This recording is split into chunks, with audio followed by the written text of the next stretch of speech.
Okay, looks like some more people joined in after, so we'll go ahead and get going. It looks like everyone can hear okay.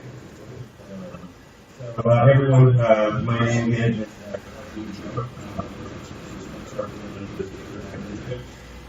Today we're going to show you in YuJa how it works with it can work.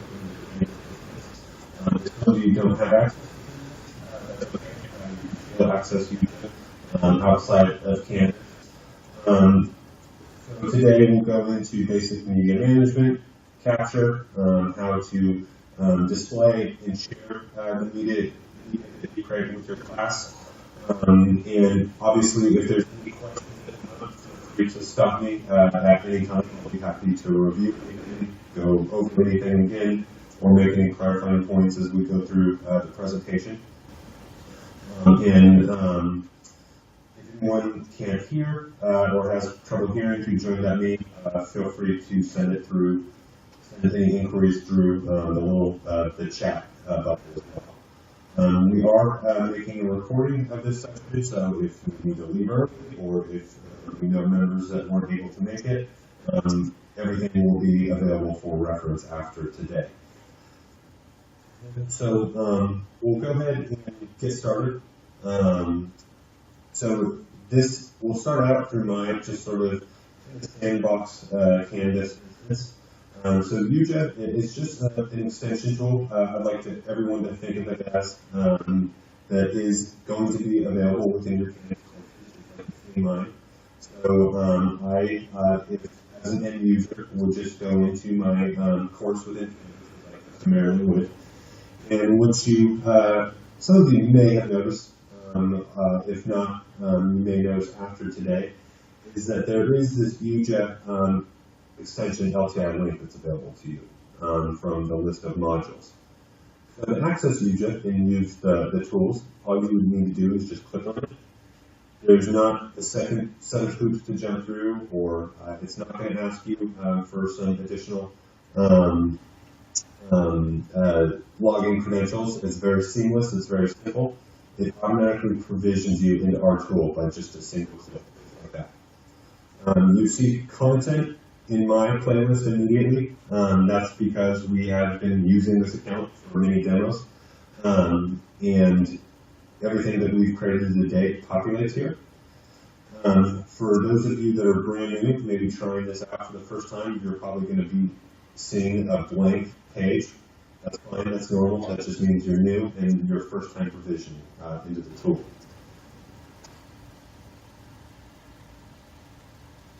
So in addition to the playlist, we'll kind of come back to this a little bit more about how content gets published here. But before we kind of get to that point, there is a myriad of tools that are available to you to allow you to upload content, record content, or even import content in from another source, whether it be YouTube, Vimeo, maybe you have older videos that you recorded saved on your local computer. You can consolidate it all into our tool with a few simple steps. So if you focus your eyes up here in the top right, there is a main menu. And this is where your kind of repository of tools are going to exist, essentially. The media channel is what we're looking at now. So each one of your courses, you can create a channel or a playlist out of to display all content that you want the students to see. Capture and live stream, this is a tool to allow you to capture content. Now, some of you may record lectures, tutorials, quick announcement videos for the class. This would be available to you depending on how your zone is configured, and it's just a very quick 1, 2, 3 step tool. It's compatible with Mac and PC, and all you would do is click on it. For everyone that's going to be using YuJa for the first time, which I'm assuming most people in this call will be after today, if you're coming in for the first time, you would just click on download to install the tool right here. And it's just a basic download applet, again, compatible with PC and Mac. You only have to download it once. Once you download it, it's a software station app. So once it's installed, each and every time that you want to record later on, you would just click on Start Capture.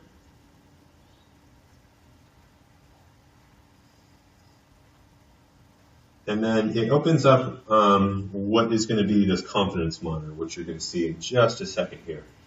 Okay, here it is right there. Go ahead and disregard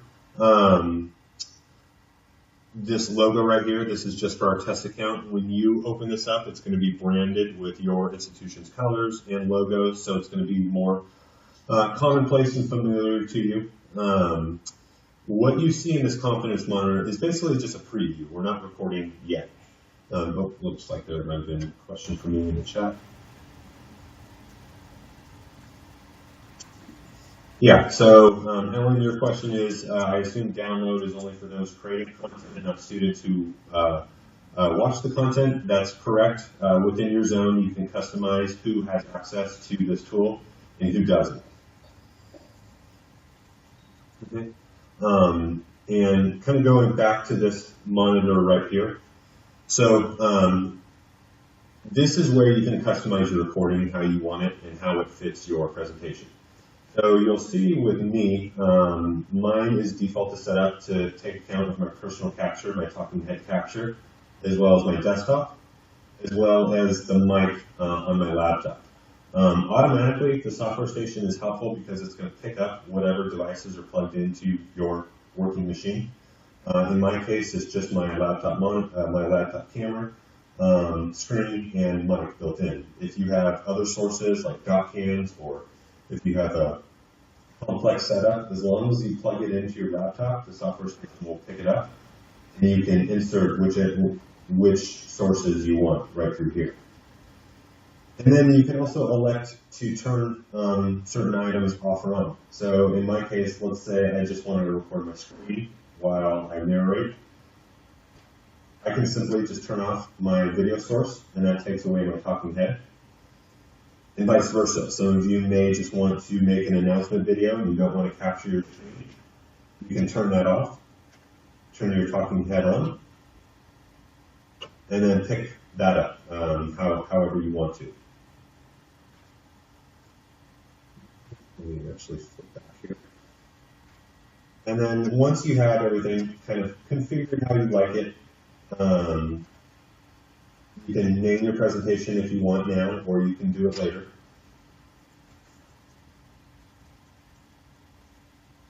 Oops. And then once you're ready, take a deep breath and click on Start. So once you click Start, it gives you the status that it's capturing. This presentation is live, and everything that I'm doing on my desktop, the software station is picking up. So some of you may go back to your desktop, pull up any PowerPoints, documentation that you want to present to the class, and then kind of go over it while you narrate, and the software station picks up everything on the screen and records it. The great thing about the software station is that we do all the heavy lifting for you. So once you save and finish, we encode the video for you. We add auto captions to the video for you. And then we place that video for you right within YuJa, which you can take, edit, share, publish to a media channel, post within Canvas. It's really up to you. Before we kind of get there, I'll also point out that there is this mini bar down here. So if at any time you want to pause the recording to take a break, you can. If you ever want to kind of verify what's being recorded, you can just click on the YuJa icon and it pulls the software station back up to kind of verify that, if I'm ever concerned on whether or not it's recording, I can just pull this up and verify that my desktop and mic are being captured and they're working. And then once I'm done, I can also use this kind of shortcut menu down here to stop the video. So let's say I'm done, I've presented, I've covered everything that I wanted to cover. I would just click stop and then save. It's just 2 clicks, it's simple as that. And then it's going to be available for you. Oh, was there a question? Okay. It's going to be available to you within your YuJa account.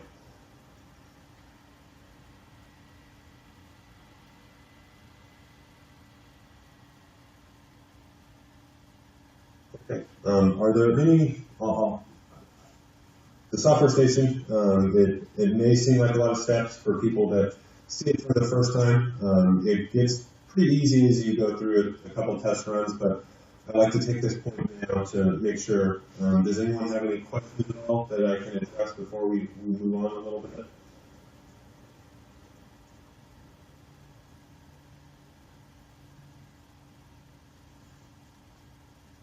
It looks like one came through chat.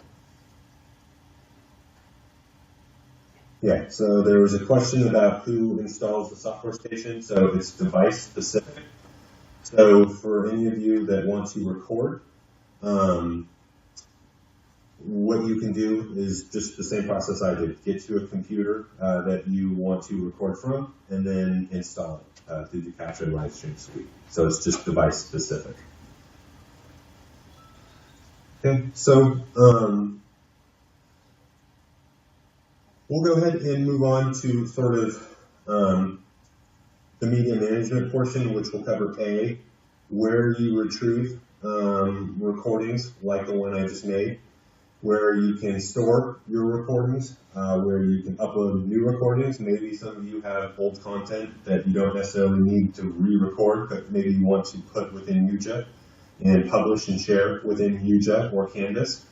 All of that can be done through the media library. So to access the media library, we'll just go right back to our main menu. You'll see just underneath the suite that we covered, the Capture and Live Stream, we'll go ahead and click on that red icon. Okay, and then here, so again, this is my library that has a number of pieces of content. When you access this for the first time, it's going to be empty since you haven't created or uploaded anything yet, so that's fine. How you organize this area is completely up to you. So try to think of this, for those of you that may have used Dropbox in the past or potentially Google Drive, this is kind of the equivalent, but more kind of geared toward video storage and management. So you can store here, store whatever you like here. You can organize what you like here in subfolders. As you can see in mine, there's a couple different subfolders organized by class or semester, which we typically see instructors use. So if at any time you want to organize content or store content in different buckets like this, you can create however many folders that you want. And then once folders are created, there's no complicated commands to store items there. You can either open up your folder and then upload content straight into that folder. If you ever need to backtrack, so if you have content like right down here in a general area that you want to include in this folder, all you do is just click on it, and it's simple. It's a simple drag and drop command, just like that.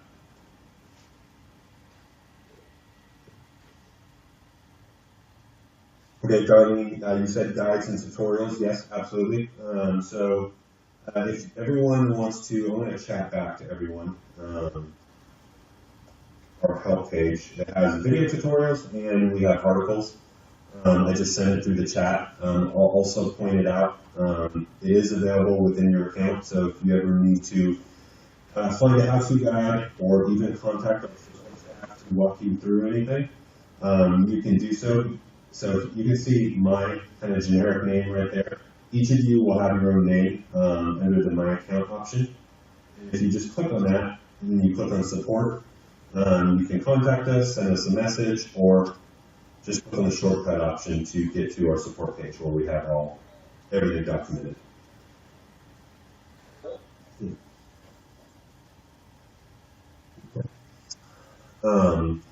In terms of uploading, so on to my next question. So in terms of video types, so any type of video type that you wanted to store here, you can, and I'll show you what that looks like.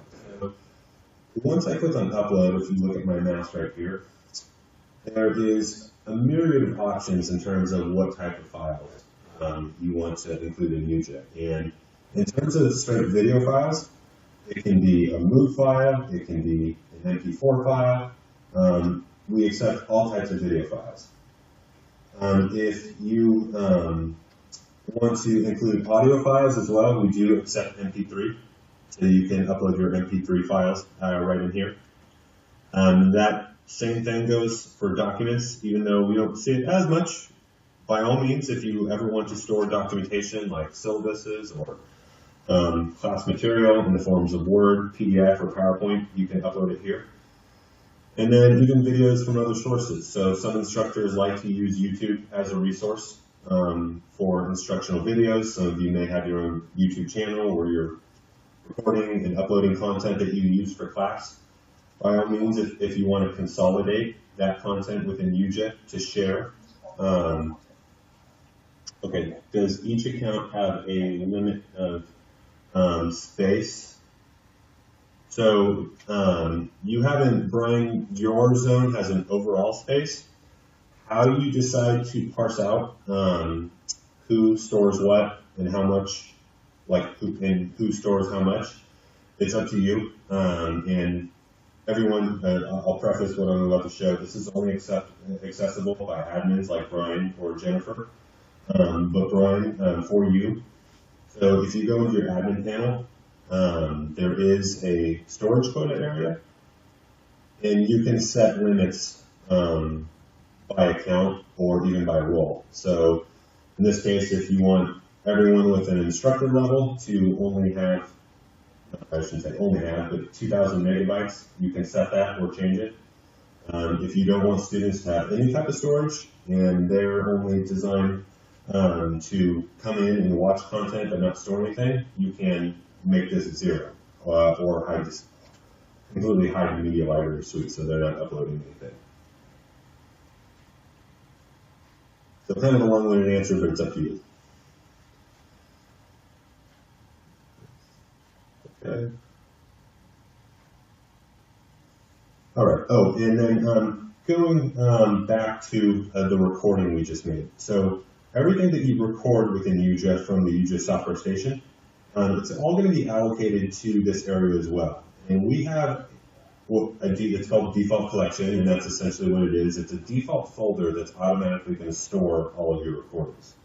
So in mine, for instance, I would just go here, and then here's the presentation I just made. So I can play it back directly from my YuJa account. Okay. In addition to that, so like I mentioned, everything that is recorded through the YuJa software station is encoded and auto-captioned. So if I pull up this player again, I'll turn off the audio. There's a couple different commands on how the end user can watch the video. So for compliance, if they want to add auto caption transcript, they can turn that on and read the captions as they play the video back. If they don't want to see the thumbnails, if it's too distracting for them, they can hide the thumbnails and see the full screen of the video. If they even want to make this larger, again for compliance, they can watch it in an external player, so they can click on that toggle and it'll make it full screen for playback.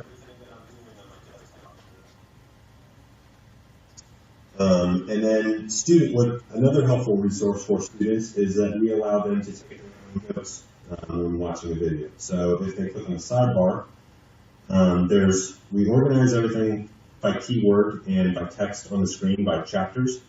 So if there's a certain topic that they need to review or fast forward to, they can click on the topic and then fast forward to that point in the video. And then they can add notes. So how do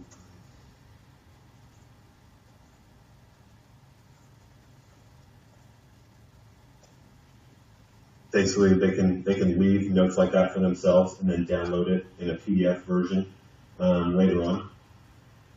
If there's ever a point that a student is confused about the material, they can message you directly through the player. So if they click on this gear icon, there is an item right here that says indicate confusion. So I, as a student, I can say something like, and then press submit, and that will send you, oh, is there a question?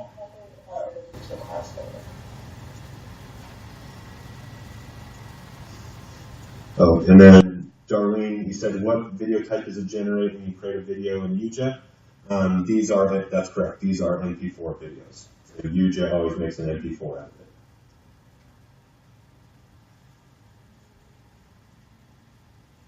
it. And the next question, how do I move videos to another folder?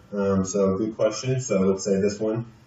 Since I recorded it, it's going to go to my default collection, but if I want it in another bucket or another class folder, what I can do is in Dropbox, I always use Dropbox as an example, just because a lot of the commands are similar.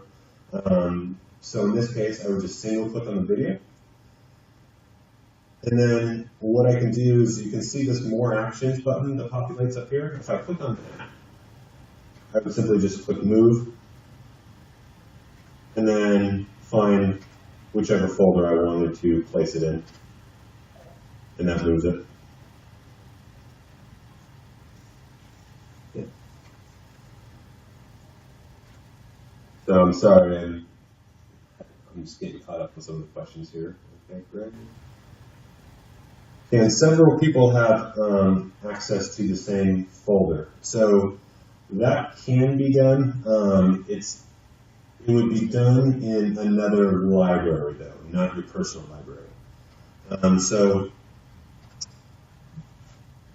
And I want to be clear here, so if I'm not, stop me. Feel free to speak up through the audio as well. Yeah, that's correct. So Darlene, you can set up libraries. So the My Media section is only proprietary to you. However, if there should be a community library, let's say a departmental folder that multiple faculty members or multiple people within a given class need access to, there is, if you can see where my mouse is over here on the left-hand side, there's an internal library area separate from my personal section. So if I go to the personal library, here you can see there's a few different ones that I've set up. So let's say Department of Education, we'll keep it general. Let's say I want to put 30 videos, for example, into this folder. And I want a couple different faculty members to have access to this folder. What I can do, just like I did before with the move function, I'm just going to single click on the folder to highlight it. Go back to my More Actions button, and then click on Permissions. And you can set permissions on a macro level, so role-based, so if it should be all instructors, you can set that. If it's only a few faculty members or a few instructors in particular, you can just click on User-based, and then find anybody and everybody that you want to give permission to this folder. So you can do it that way. Does that answer questions? And we do have product documentation on folders, subfolders, and sharing as well. Okay.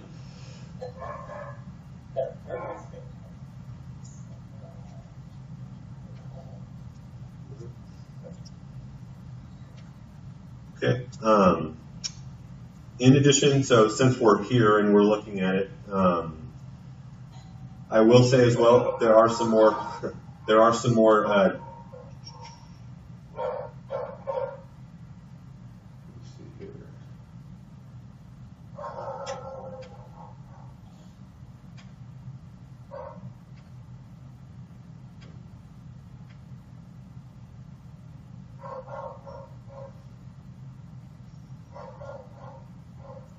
So anyone with the background noise, if you click on the All Participants list within Join.me, it'll give you the chance to mute yourself. So go ahead and do that if you can.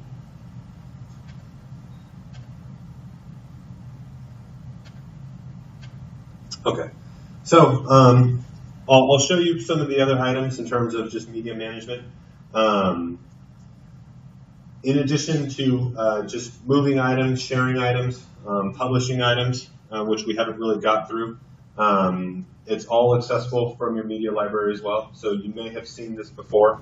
If you hover over any of the videos, there is a list of menus to play back, to share, to publish to an open space. also to edit. So if you want to share content with another faculty member without maybe going through and creating a folder in the internal library,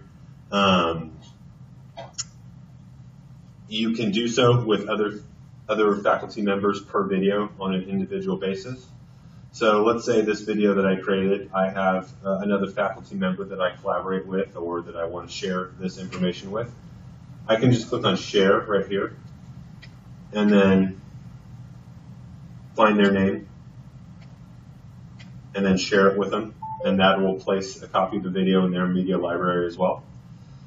Going back to the media channels, so let's say I have a channel that the students are going to see when they come in from Canvas, and I want them to see certain pieces of content. This is how the channels are built out. So you either upload or you record your content, and then you publish content to that channel at the community level. So instead of share, you would click publish, find the course that you want to publish to, and then confirm. And now that video is accessible to my students within my microeconomics course. They can come in from Canvas, click play, and then watch it. Looks like there's more questions. Okay, in addition, so there are those of you, I assume, because every institution that we work with, and within it, every institution that we work with, each instructor's process is a little bit different. Some instructors on the call potentially may want to share everything exclusively within Canvas. So you may say to yourself, you know, I'm going to come into YuJa and I'm going to create content within YuJa and store it here.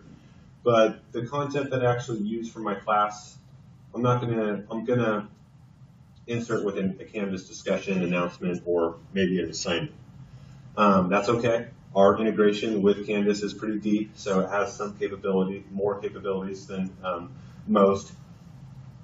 So let's say I'm an instructor and I recorded a video like we just did, and I want to send an announcement within my Canvas course so all people involved in my course can see it and then watch it. So I would just do as I normally do, open up the discussions here,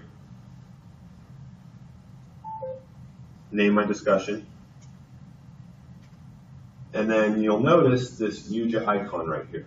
And this is part of our integration. So all I would do is I would just click on that. And it brings up this YuJa Media Chooser button. So everything that I've created is going to be stored right here, so I can just quickly insert into the announcement. If there's something that I forgot to record or forgot to upload within YuJa, that's fine. You can just click on the upload button and then find any file or piece of video, upload it right there. You can also capture it straight from this media chooser. So if I forgot to access the YuJa link and go into the capture and live stream suite, that's okay.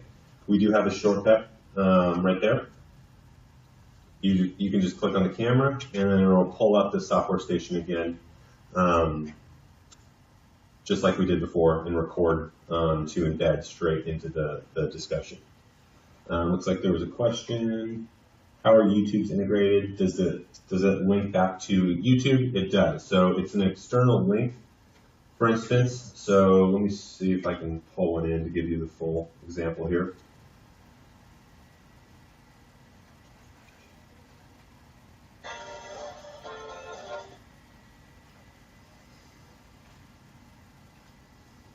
Oops, let me go back. Okay, there we go.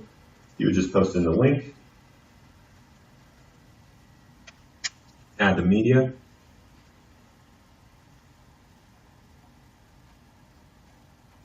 and then any user that watches it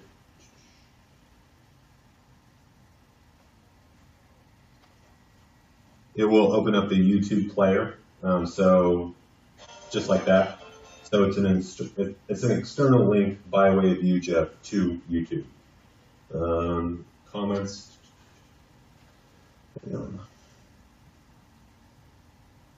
Can it be turned off? Okay, so I will have to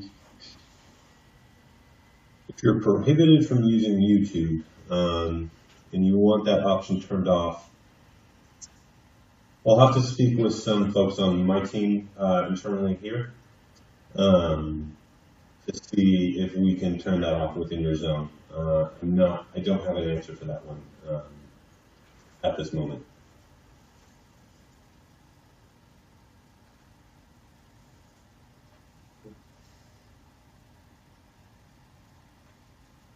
Okay.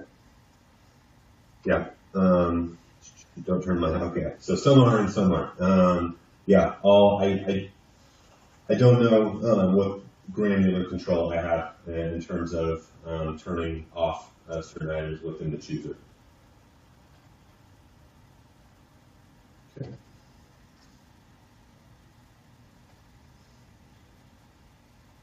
Okay, so,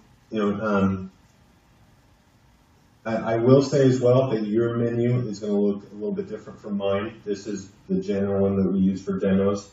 The things that I mainly wanted to get across today were the capture, media channels, media management, storage, and then integration with Canvas.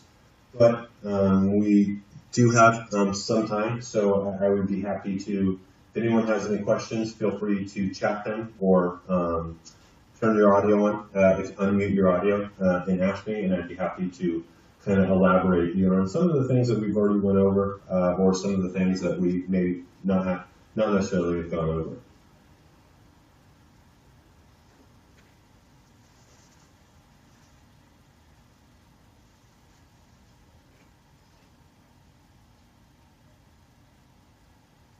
We make libraries that we share to multiple people.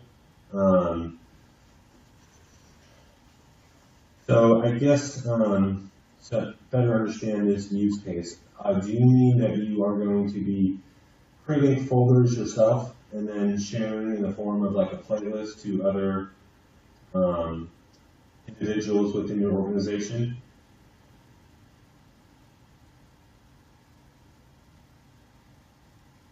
Okay.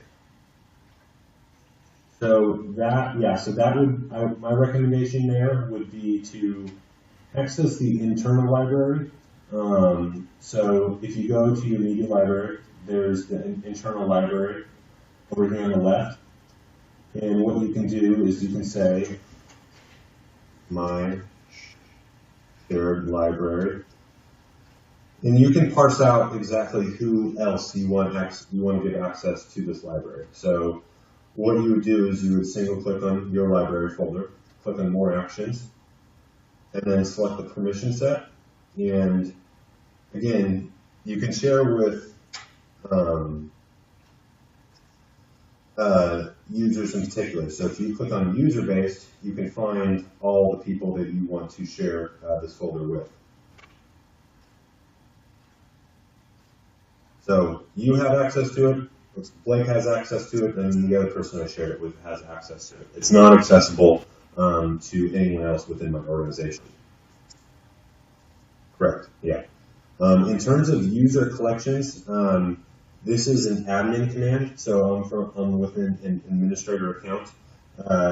Administrators have oversight to basically I'll just say other folders within the organization that aren't necessarily given to instructors.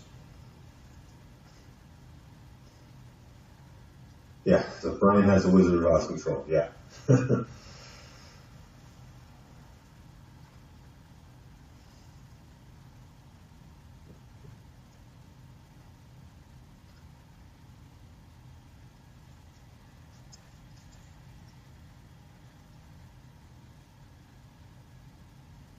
That's correct. So if it's not shared with you, it's not going to be accessible within your internal library bin.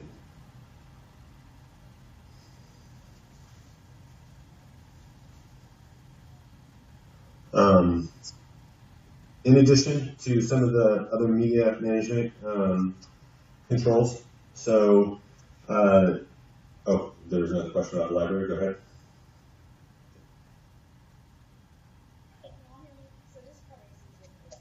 Okay. You mean that the libraries, for like a general student, they can access, they don't but the content is open source, but just as far as the internal libraries, those are just control features. Does that make sense? Yeah, it's a good question. So the students are going to see whatever is publicly shared with them. But if there's any content that you're not going to publicly share with the student by publishing it to the media channel, it can be placed in an internal library folder. And unless they have permissions to that folder, they're not going to see it. Yeah, so if a student, yeah, exactly. So a student is going to see anything that you actually publish.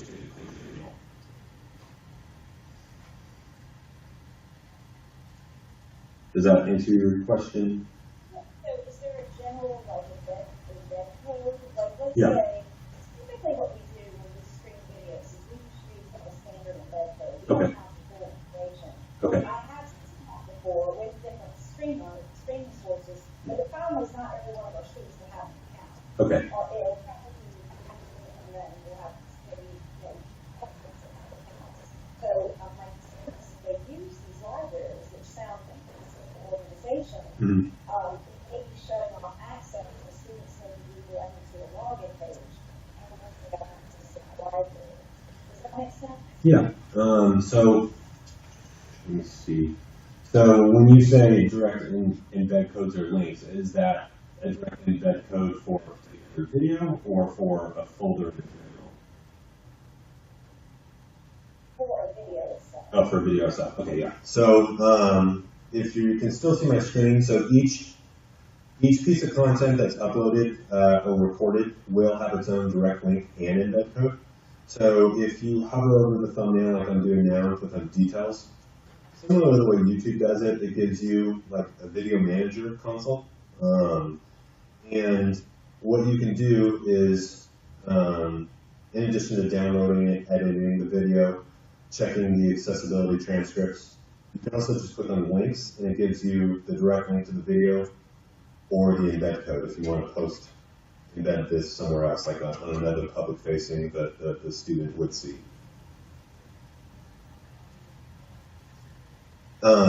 Yeah, so Amber, so can you set dates and times on the students' videos that restrict students from viewing them before and after a certain date? So you can do it that way if the student is going to be watching it within YuJa. And you may want to turn on your audio, but just so I can confirm the full question. But essentially,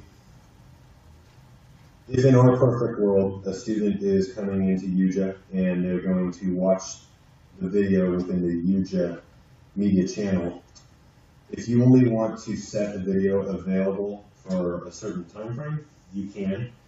So for instance, what I can do is I can click on publish, for instance, this video, select my class, and then under additional options, I can give a visibility date. So let's say I only want this visible for next week. I can specify that, so it will automatically post to the at the beginning of the next week, and then it will disappear from the channel once the week is over. But back to, I think it was Darlene's question that she asked. We don't have the ability yet to set visibility dates for direct links, unfortunately, not yet.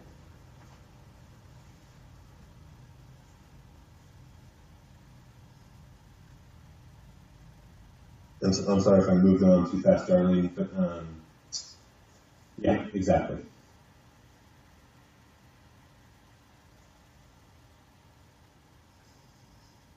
Okay.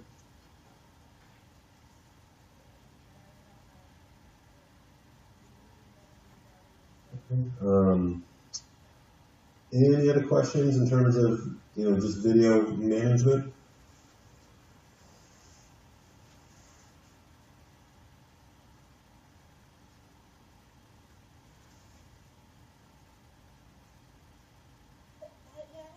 So it's integrated on campus. So that means if a student has access to the LMS, will they automatically have access to all of the libraries, or again, is it just whether or not the permissions are set for the library students' access? Yeah, so they will have access to content that is public, that you've made publicly available to their course.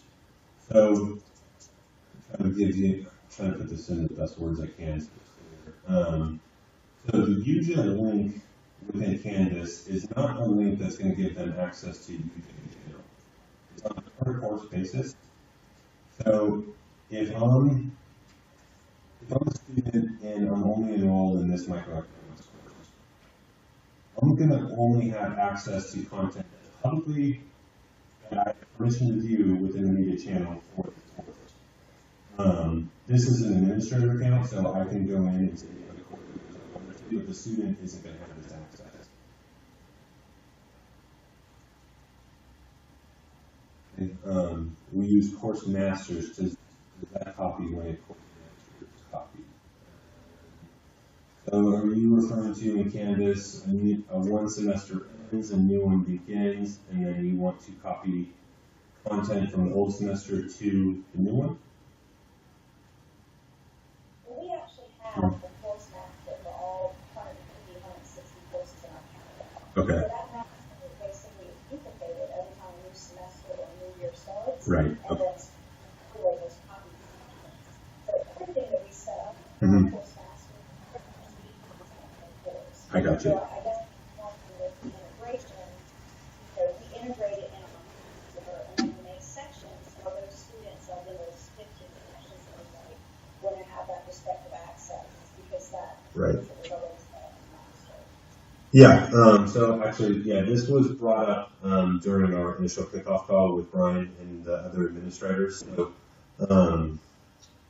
we have a process on our end that's a little bit manual that's going to copy the courses, the rosters, and the content for you. But we're working on a way to make it a little bit more streamlined, so you can kind of do it at your disposal, or when you choose to do it, so you don't have to necessarily rely or wait on us.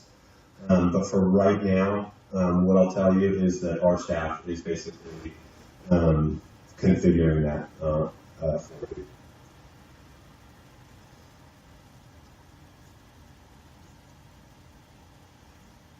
Yeah, sure thing.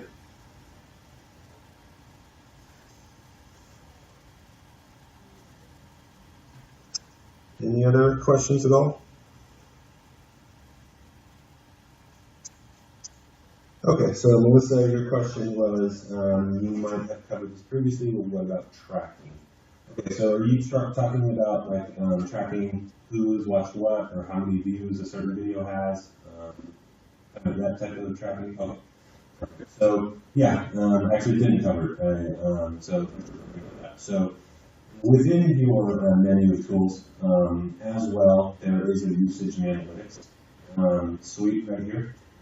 So if you access that, and every time I show the usage and analytics, I primarily navigate people just because there's so many different things to track, from things like overall visits for the zone, engagement for particular courses or groups. Typically, though, what we see most people use, and what I use the most, is the general content tab. This allows you to track engagement per video by user or users, essentially. So let's say that video that we just went through the process of recording, I've recorded it, I've posted it to my class, and a couple of weeks have gone by, and I want to see not only how many views does it have, but I want to break down as well which students have been engaging with it versus which students haven't necessarily yet engaged with it. I can do that all through this tab, the content tab. So what I would do is I would just find my class, so I'll just find that one. And then I'll find a video that I posted, for instance, and it's a filter. So once you select the class, it's going to give you a summary of videos that you've published to the class. So I would select Understanding Supply and Demand, for instance, and I would get a report. Let me see if I can zoom out on my browser.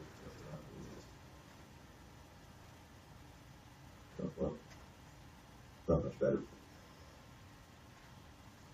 And there's a couple different kind of metrics that you can track. So there's an overall summary, which gives you just kind of however many views in total, the total play length of all the views combined.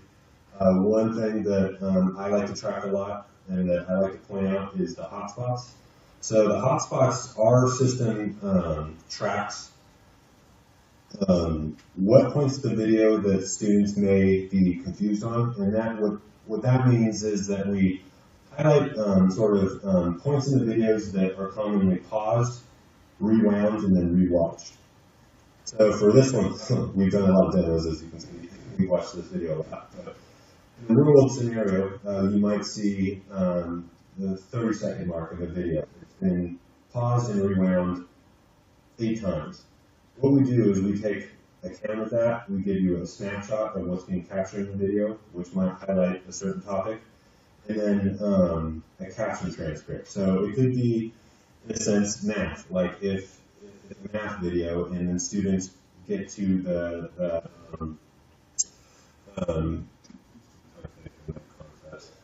order of operations, I'll say. Let's say it's order of operations, and there's a point in the video where they consistently stop and then rewatch it. That gives you an idea as a content owner that that's something maybe that they're confused on. In addition, if you want to see who's engaged versus who's not, the channel views will give you that breakdown. So if on this video there's a quiz coming up in a week and I see Cassidy has viewed it, Brad has viewed it, but some other members of the class haven't yet gotten engaged, like Jen or Kyle, that gives me a little bit of an idea of who will do well versus who maybe won't. And if you want to break that down a little further, and you want to see each user's viewing behavior, again, it has their total views, it has the total time watched, it has the point that where they first watched it versus where they last watched it. Maybe it'll give you an idea of who's waiting last minute. So if the quiz is coming up tomorrow and then this person decided to watch it on the last day multiple times, it gives you an idea that they're waiting to the last minute to study the material.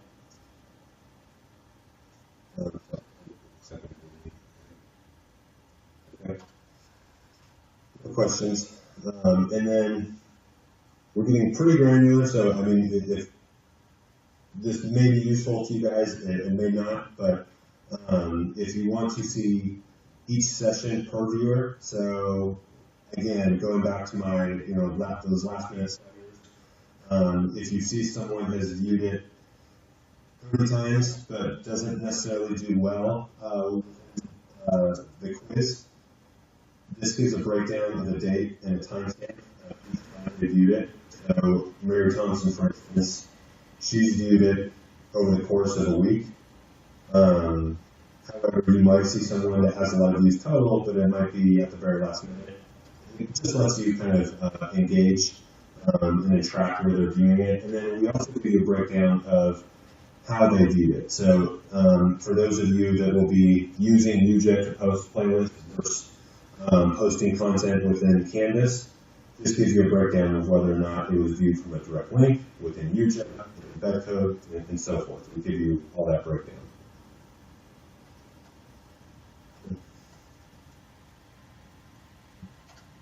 So, I like to give people kind of an overview of the analytics and let them choose sort of how they want to interpret it or use it.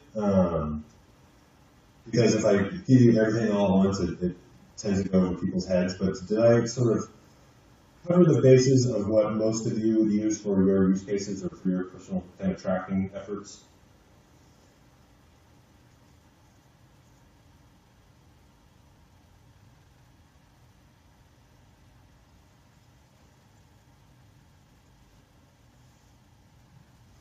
Okay, so it doesn't look like there's okay.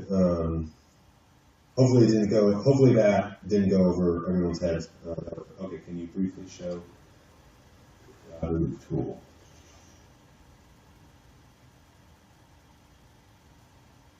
So Brian, collaborative tool. Which one exactly?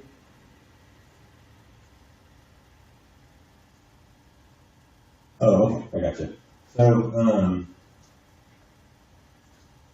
in addition to just recording content that students will view, and then posting content on class, we also have an online meeting room. So if there's ever a scenario where faculty members, like we're doing now, need to get together for remote meetings, or if you want to conduct, we'll conduct a full class tutoring session. We do have a video classroom meeting tool. So to access that, it's probably similar to what some of you may have used before, whether it be Zoom or Blackboard Collaborate, or even Join Me to some extent. This is kind of a limited version, but we have kind of our version that has a myriad of tools that allows you to conduct your meeting or your session. And it's pretty straightforward. It's really easy to schedule. It can be used for meetings for people that have YuJa accounts, even people that don't need YuJa account, because all you need to join your meeting is just a simple link. And when you can schedule sessions in advance, just like I'm doing now, or you can meet on an impromptu last-minute basis. So, for instance, let's say myself and a couple other faculty members want to get together last minute. What I can do is I can click on Meet Now, or schedule it in advance, so I can specify a date and a time.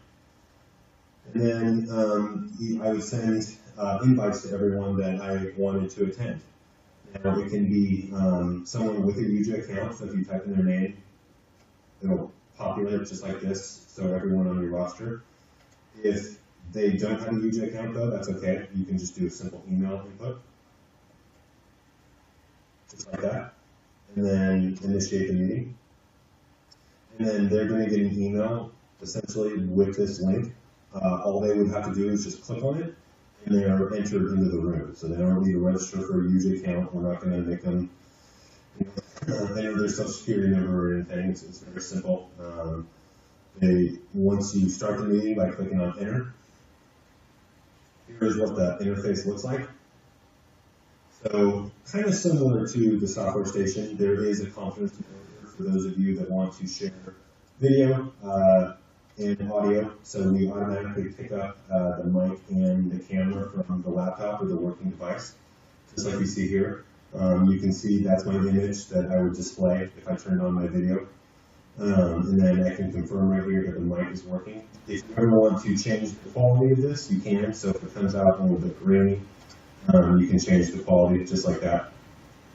This is not a great camera on my laptop, so it doesn't make much of a difference, but for some of you it may. Then you would enter the classroom. And anyone else that joins this session is going to populate over here on the right, on the roster essentially, so I know who I'm talking with and I know who I'm engaging with. There's some just kind of diagnostic tools over here on the left. So if you at any time as the presenter want to mute yourself, you can do so by just clicking on mute.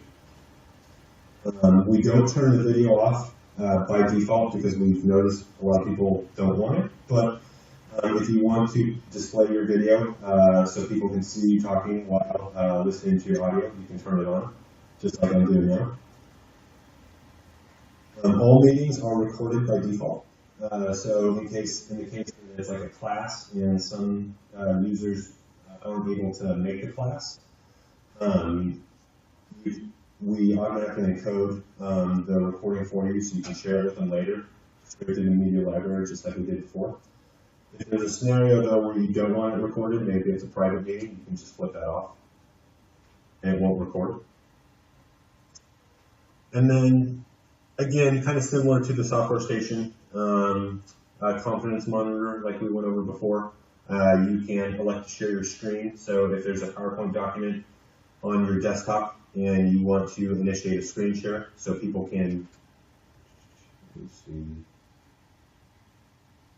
follow along as you work.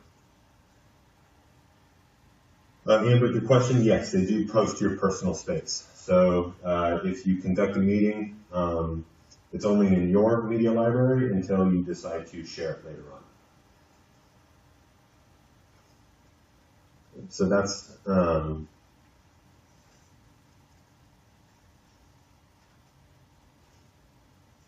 there's kind of a snapshot of my screen share. So if I even wanted to minimize the video classroom, what I can do is I can just go outside, again, just like I did before, pull up any documentation, and then review it. Everyone that entered the meeting would be able to see what I'm doing on my desktop. If there's a situation though where you just want to pull documents and upload them and annotate them within the video classroom session, you can. So there is a document share tool. So in addition to uploading the document, you can annotate, add text, overlay, add supporting images if you wanted to. So it's just kind of your blank canvas whiteboard.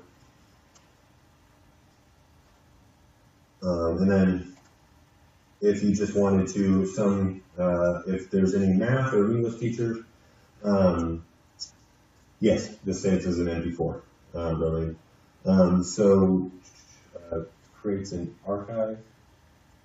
So does that mean, so when you exit the meeting, we encode an MP4 file for you and we put it in your media library, just like the. Yeah, that's correct. Yeah, so the whiteboard, for any of you that are teaching math or maybe science, if you ever need to kind of write out formulas, you can do so. We give you line paper, grids, just like this, or a blank canvas to work on. The video share, so this is a YouTube integration. So for those of you that aren't able to use YouTube, go ahead and just disregard this. But those of you that have the Wizard of Oz, you can click on the YouTube share and then put in a YouTube link and then play a video back within the session.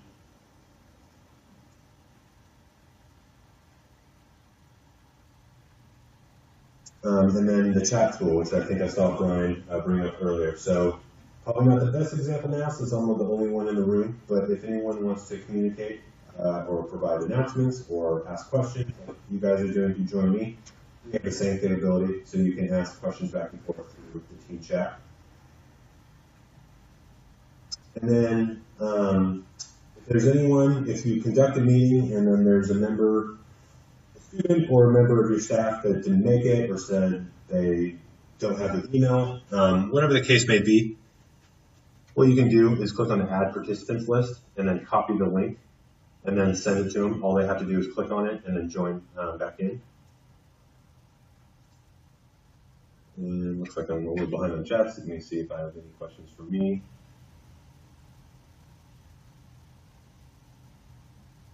Okay. Breakout rooms is something that we designed more for like a classroom environment. So some of you may conduct your class and it may be a part of your process where you want your students to work in groups, for instance. What you can do here, and again, this would be a better example if I had more people in the room, but let's say there's 10 people that join my meeting and I want to separate them in 5 groups of 2, let's say for example's sake. What I can do is I can say I want to create 5 breakout groups. I want to automatically group people, or you can manually group people how you want to group them. And then say create breakout rooms. So John Doe and Jane Doe would be in one room. Fred and Jane would be in another room. And then once you click on Start Breakout Rooms, it would put them into their own kind of micro video classroom session so they can talk back and forth, bounce ideas off one another, share material, and so forth. Can you access the meeting? So accessing the video classroom session. So it's not compatible on mobile. So if someone were to access it, they would have to get to a desktop computer, either Mac or PC. Again, we're compatible with both. We are not compatible yet on mobile. So for anyone that has an iPhone or an iPad, it wouldn't be, they wouldn't be able to join yet. We are working to optimize this. We know a lot of students now have mobile devices everywhere. And we are working to make it compatible, so it's accessible on Android and iPhone.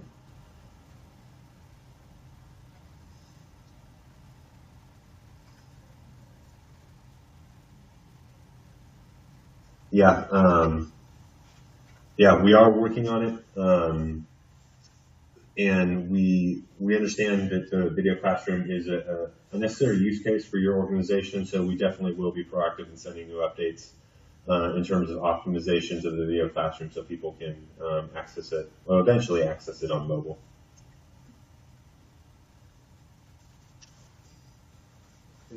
And then just in terms of other kind of operational tools within the meeting, if you ever need to verify that you're connected to the internet, or if you recognize that it's going a little bit slow, this is your sort of status bar over here.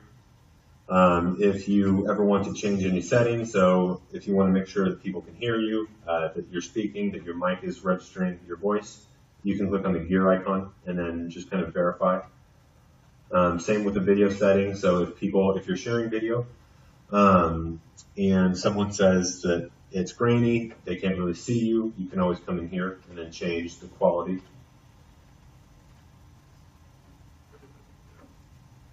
And then back to the earlier questions, if you have any questions for our support staff, or if you come across anything in the session that you're confused on, we have contextual help right here.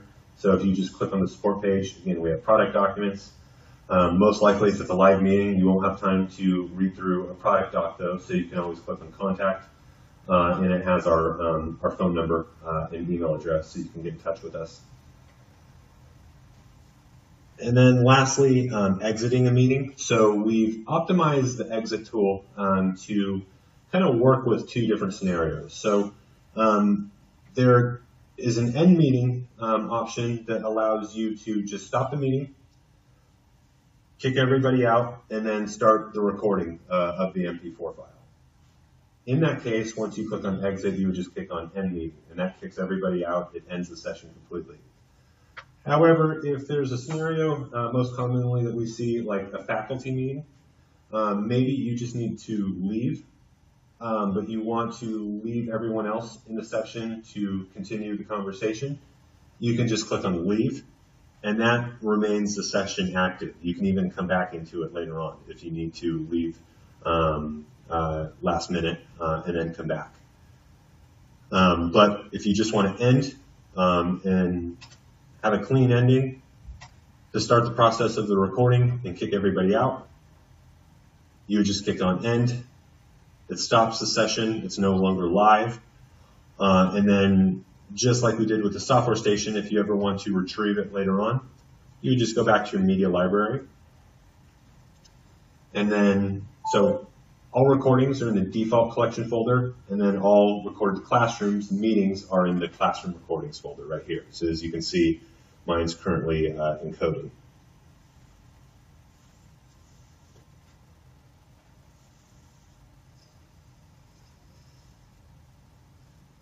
Okay, so it sounds like there are some questions in regards to mobile, which we're not totally there yet, but we are working on it, and we'll be proactive in sending your team updates. But aside from that, are there any other sort of questions about the video classroom configuration or tool in general?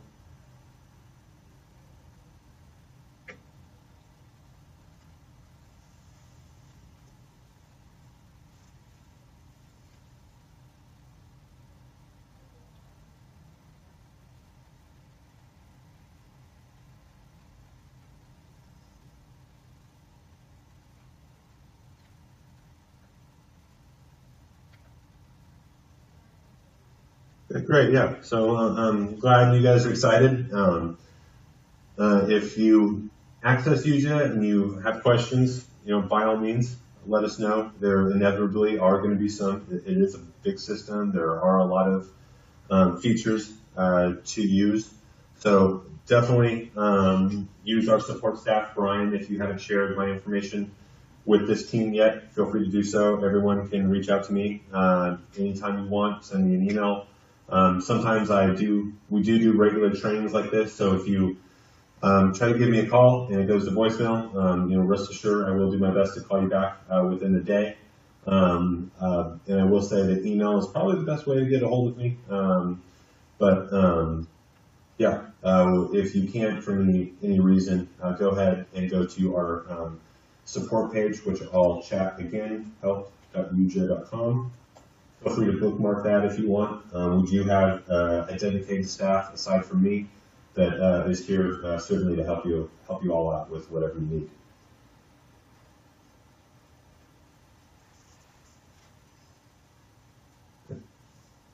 And once again, Klein, thank you so much for your time and your willingness to show us some of these features.